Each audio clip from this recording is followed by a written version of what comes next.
ಮುಷ್ಕರ ಕರೆ ಕೊಟ್ವಿ ಅಂತಂದರೆ ಟಿ ವಿ ಚಾನಲ್ ಅವರು ಬರ್ತಾರೆ ಇವತ್ತು. ಅದನ್ನು ತಗೊಂಡೋಗಿ ಸದಸ್ಯರು ಮುಟ್ಟುವಂಥ ಕೆಲಸ ಮಾಡ್ತಾರೆ. ಹಿಂದೆ ಆ ಥರ ಇರಲಿಲ್ಲ. ಟಿ ವಿ ಚಾನಲ್ ಬರಬೇಕು ಅಂತಂದರೆ ಅವ್ರದ್ದೇ ಆಗಿರ್ತಕ್ಕಂಥ ಒಂದು ವ್ಯವಸ್ಥೆಯಲ್ಲಿ ನಾವು ಅವ್ರನ್ನ ಕರಿಬೇಕಾಗ್ತದೆ. ಇವತ್ತು ಹಂಗಲ್ಲ. ನಾವು ಲಾಸ್ಟ್ ಟೈಮು ಫ್ರೀಡಮ್ ಪಾರ್ಕಲ್ಲಿ ಒಂದು ಮುಷ್ಕರ ಮಾಡ್ತೀವಿ. ಆ ಮುಷ್ಕರ ಯಾವ ಮಟ್ಟಕ್ಕೆ ಇತ್ತಂದರೆ ನೆಕ್ಸ್ಟ್ ಡೇ ರಾಜ್ಯ ಮಟ್ಟದ ಉನ್ನತ ಚಾನೆಲ್ಗಳು ಟಾಪ್ ಲಿಸ್ಟಲ್ಲಿ ಇರ್ತಕ್ಕಂಥ ಪವರ್ ನ್ಯೂಸ್ ಇರ್ಬೋದು, ಸುವರ್ಣ ಚಾನಲ್ ಇರ್ಬೋದು, ಪಬ್ಲಿಕ್ ಟಿ ವಿ ಇರ್ಬೋದು, TV9 ಇರ್ಬೋದು, ನಾವು ಮುಷ್ಕರ ಮಾಡಿದ್ದು ನೆಕ್ಸ್ಟ್ ಡೇನೇ ಎಲ್ಲ ಟಿ ವಿಗಳಲ್ಲಿ ಎಪಿಸೋಡ್ ಆಗುತ್ತೆ.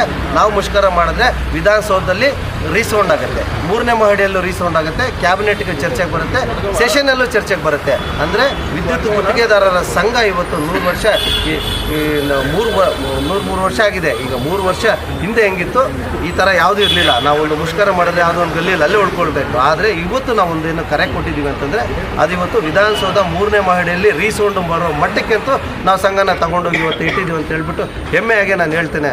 ಹಾಗಾಗಿ ಕೇಂದ್ರ ಸಮಿತಿಯಲ್ಲಿ ಸಾಕಷ್ಟು ಒಳ್ಳೆಯ ಕೆಲಸಗಳು ಮಾಡಿರೋದ್ರಿಂದ ಇವತ್ತು ಜನರು ನಮ್ಗೆ ಆದೇಶ ಮಾಡಿದರೆ ಒಂದೇ ಒಂದು ವಿಷಾದ ವ್ಯಕ್ತಪಡಿಸಬೇಕು. ಯಾಕೆ ಅಂತಂದರೆ ಚುನಾವಣೆ ನಡೀತಾ ಇರ್ತಕ್ಕಂಥ ಸಂದರ್ಭದಲ್ಲಿ ನಮಗೆ ಈ ಒನ್ ಟೈಮ್ ID ಕಾರ್ಡ್ ಅಂತ ಒಂದು ಇಂಟ್ರೊಡ್ಯೂಸ್ ಮಾಡಿದ್ರು. ಈ ಸಲ ಡಿಜಿಟಲೈಸ್ ಮಾಡಬೇಕು, ಫೇಕ್ ಮಾಡಬಾರ್ದು ಅಂತ ಉದ್ದೇಶಕ್ಕೆ ಏನು ಮಾಡಿದ್ರು ಅವ್ರು. ಒಳ್ಳೆ ಕಾರ್ಯಕ್ರಮ, ಒಂದು ಟೆಕ್ನಿಕಲ್ಲಾಗಿ ಒಳ್ಳೆ ಕಾರ್ಯಕ್ರಮನೇ ಇದೆ. ಆದರೆ ಏನಾಯ್ತು ಅಂತಂದರೆ ಅಲ್ಲಿ ಕಂಪ್ಯೂಟರ್ನ ಪ್ರಿಂಟ್ ತೆಗೆಯೋ ಸಂದರ್ಭದಲ್ಲಿ ಸಾಕಷ್ಟು ಅಡಚಣೆಗಳು ಉಂಟಾಯಿತು.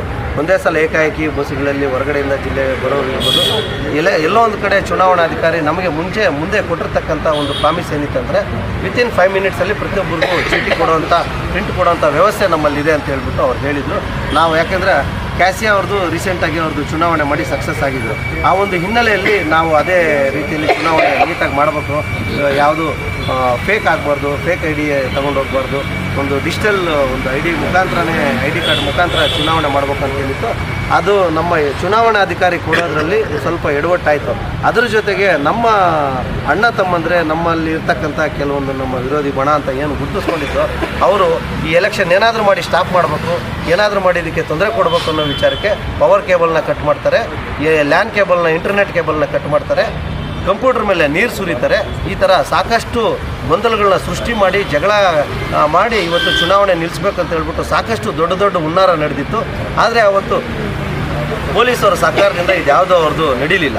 ಹಾಗಾಗಿ ಚುನಾವಣೆ ಕಂಪ್ಲೀಟ್ ಆಯಿತು. ಚುನಾವಣೆ ಕಂಪ್ಲೀಟ್ ಮಾಡೋಕ್ಕೆ ಯಾಕೆಂದರೆ ನಾವು ಚುನಾವಣೆ ಜೊತೆಗೆ ಪ್ರತಿ ಸಲ ನಮ್ಮದು ಯಾಕಂತಂದರೆ ಸಾಂಪ್ರದಾಯಿಕವಾಗಿ ಚುನಾವಣೆ ಜೊತೆಯಲ್ಲಿ ನಮ್ಮದು ನಮ್ಮ ಸರ್ವ ಸದಸ್ಯರ ಸಭೆ ಕೂಡ ಅದರಲ್ಲಿ ನಡೀತದೆ. ಅದರ ಭಾಗವಾಗಿ ಹಿಂದೆನೇ ನಾವು ವಾರ 10 ದಿವಸ ಹಿಂದೆ ಎಲ್ಲ ಸದಸ್ಯರಿಗೂ ನಾವು ಜನರಲ್ ಬಾಡಿ ಬುಕ್ನ ಕಳಿಸಿದ್ವಿ. ಆದ್ರೂ ನಮ್ಮ ವಿರೋಧಿ ಪಡೆಗಳು ಏನು ಮಾಡಿದ್ರು, ಜನರಲ್ ಬಾಡಿ ಮೀಟಿಂಗು ಹಿಂದೆ ಅವ್ರದ್ದೊಂದು ಸಂಪ್ರದಾಯ, ಈಗ ಅವ್ರದ್ದೊಂದು ಟ್ರೆಡಿಷನ್ ಆಗಿದೆ, ಅವ್ರದ್ದೊಂದು ಸ್ಟೈಲು. ಅವರು ಕೆಲಸ ಕಾರ್ಯ ಮಾಡಲ್ಲ. ಕಾರ್ಯಕ್ರಮನ ಹೆಂಗೆ ಸ್ಟಾಪ್ ಮಾಡಬೇಕು, ಸಂಘನ ಹೆಂಗೆ ಹೊಡಿಬೇಕು, ಸಂಘನ ತಗೊಂಡೋಗಿ ಕೋರ್ಟಲ್ಲಿ ಹೆಂಗೆ ಇಡಬೇಕು ಅನ್ನೋದ್ರ ಬಗ್ಗೆ ಮಾತ್ರ ಮಾಡ್ತಾರೆ.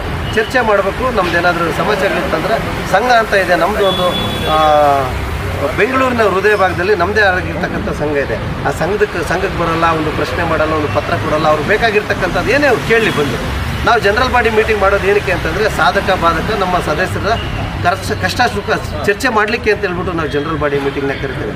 ಆ ಜನರಲ್ ಬಾಡಿ ಮೀಟಿಂಗ್ನೇ ಇವರು ತಡಿಬೇಕಂತ ಹೇಳ್ಬಿಟ್ಟು ಆ ಜನರಲ್ ಬಾಡಿ ಮೀಟಿಂಗ್ನ ತೊಂದರೆ ಕೊಡಬೇಕು ಅಂತ ಹೇಳ್ಬಿಟ್ಟು ಈ ಹಿಂದೆ ನಾವು ಮೂಡುಬಿದ್ರೆಯಲ್ಲಿ ಜನರಲ್ ಬಾಡಿ ಮೀಟಿಂಗ್ನ ನಾವು ಅದನ್ನು ಮಾಡೋವಂಥ ಸಂದರ್ಭದಲ್ಲಿ ಅದಕ್ಕೆ ಆ ಕೋರ್ಟ್ ಮುಖಾಂತರ ಸ್ಟೇ ತಂದರು. ಆವತ್ತಿಂದ ಹಿಡಿದು ಇವತ್ತಿನವರೆಗೂ ಈ ಸಲ ಜನರಲ್ ಬಾಡಿ ಮೀಟಿಂಗೂ ನಾವು ಸ್ಟೇ ತರಬಾರ್ದು ಅಂತ ನಾವು ಮುನ್ನೆಚ್ಚರಿಕೆ ವಹಿಸಿದ್ರೂ ಸಹ ಎಲ್ಲೋ ಒಂದು ಕಡೆ ರಾಜಕೀಯ ಷಡ್ಯಂತ್ರ ಇರ್ಬೋದು, ಅವ್ರ ಕುತಂತ್ರ ಏನೋ ಒಂದು ಇರ್ಬೋದು, ಏನೋ ಮಾಡಿ ಅದನ್ನು ಪೊಲೀಸ್ ವ್ಯವಸ್ಥೆಯಲ್ಲಿ ಈ 144 ಸೆಕ್ಷನ್ನ ಜಾರಿ ಮಾಡೋ ಮುಖಾಂತರ ನಮ್ಮ ಜನರಲ್ ಬಾಡಿ ಮೀಟಿಂಗ್ನ ನಡೀಬಾರ್ದು ಅಂತ ಹೇಳ್ಬಿಟ್ಟು ಇವತ್ತು ಜನರಲ್ ಬಾಡಿ ಮೀಟಿಂಗ್ನ ತಡೆದಿದ್ದಾರೆ. ಆದರೆ ಇವತ್ತು ಹೇಳ್ತೇನೆ, ಇವತ್ತು